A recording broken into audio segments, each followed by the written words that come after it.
আসসালামু আলাইকুম, hi everyone. I hope তোমরা সবাই ভালো আছো অ্যান্ড ওয়েলকাম করছি আমার আরেকটা নতুন ভিডিওতে। এই ভিডিওতে তোমরা অনেক অনেক কিছু দেখতে পারবা। গ্রাম যে আসলে কত সুন্দর আর কতটা স্নিগ্ধময় সেটা আসলে গ্রামের না গেলে ফিল করা যায় না। আর উত্তরবঙ্গের মানুষের কিন্তু এটা অনেক পছন্দের একটা খাবার, কলাই রুটি, বেগুন ভর্তা, ধনিয়া পাতার চাটনি। এটা আগে আমি একদমই খেতে জানতাম না, এখন হচ্ছে অনেক অনেক পছন্দ করি, কারণ এটা হচ্ছে খেতে অনেক বেশি মজা হয়। আর আন্টিদের বাড়িটা কিন্তু অনেক সুন্দর ছিল, মাটির বাড়ি হচ্ছে দেখতে অনেক ভাল লাগে। তারপরে আবার হচ্ছে বাড়ির মাঝখানে দুইটা বড় বড় আম গাছ আর কাঁঠাল গাছ, যেটা হচ্ছে একদম ছায়া দিচ্ছিল, আবার এক ঝলক রোদও আসছিল। খুবই মজার একটা এনভায়রনমেন্ট ছিল আন্টিদের বাড়িতে। ফার্স্টে যেটা করেছিলাম, আন্টিদের বাড়িটা একদম চারদিকে ঘুরে ঘুরে দেখছিলাম, দেন হচ্ছে চারপাশে বাহিরে কি কি আছে সেগুলো ঘুরে ঘুরে দেখছিলাম। দেন দেখলাম যে আন্টিদের সরিষা ক্ষেত ছিল।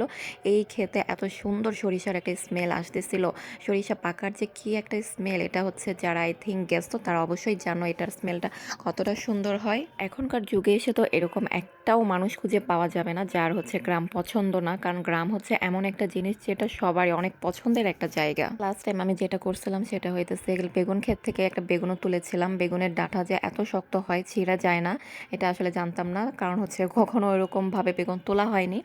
দেন হচ্ছে দুপুরের লাঞ্চ ছিল। আমি ওইখানে গিয়ে আরও একটা মজার নতুন জিনিস দেখছি, সেটা হচ্ছে কিভাবে কুমড়ার বড়ি দেওয়া হয়। এটা আসলে আগে কখনো দেখি নাই বা জানতাম না। সো আজকে এই পর্যন্তই, অ্যান্ড আল্লাহ হাফেজ।